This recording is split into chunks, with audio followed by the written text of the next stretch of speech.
एक दिन एक अमीर आदमी भगवान के दर्शन करने के लिए मंदिर गया, क्योंकि इस अमीर आदमी ने बहुत महंगे जूते पहन रखे थे और यह भी सुन रखा था कि उस मंदिर के बाहर जूते चप्पल अक्सर चोरी हो जाया करते हैं। इसलिए उसका मन नहीं हुआ कि वह अपने कीमती जूते ऐसे ही वहां छोड़कर जाए।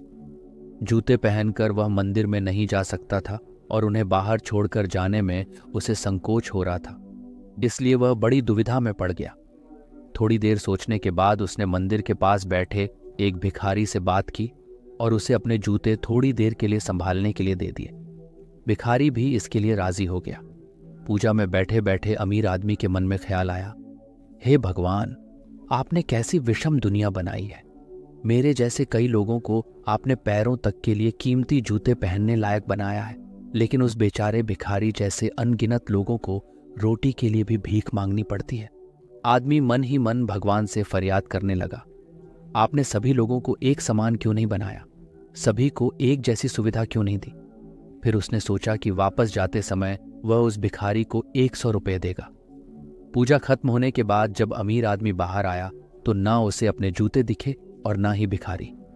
उसे लगा कि भिखारी किसी काम से कहीं गया होगा, इसलिए उसने थोड़ी देर वहीं खड़े रहकर भिखारी का इंतजार किया। काफी देर तक इंतजार करने के बाद भी जब भिखारी वापस नहीं आया तो अमीर आदमी ने अपने आप को ठगा हुआ महसूस किया। दुखी मन से अमीर आदमी नंगे पैर ही अपने घर की तरफ चल पड़ा।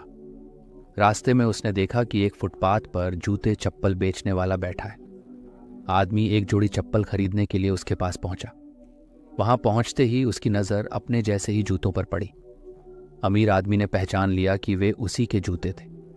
पूछने पर बेचने वाले ने पहले मना किया, लेकिन बार बार पूछने और दबाव डालने पर उसने माना कि ये जूते उसे एक भिखारी ने 100 रुपये में बेच दिए हैं। अमीर आदमी बिना चप्पल खरीदे मुस्कुराते हुए वहां से अपने घर की तरफ नंगे पैर ही चल पड़ा। उसे भगवान से की गई अपनी फरियाद का जवाब मिल चुका था। उसे समझ में आ गया था कि जब तक लोगों के कर्म एक जैसे नहीं होते तब तक सभी एक समान नहीं हो सकते। भगवान ने उस भिखारी की तकदीर में 100 रुपये लिखे थे, लेकिन उन्हें कैसे प्राप्त करना है यह भिखारी के कर्मों पर निर्भर था। वह चोरी ना भी करता तब भी उसे 100 रुपये मिलने वाले थे। शायद उसके ऐसे ही बुरे कर्मों की वजह से वह भिखारी था।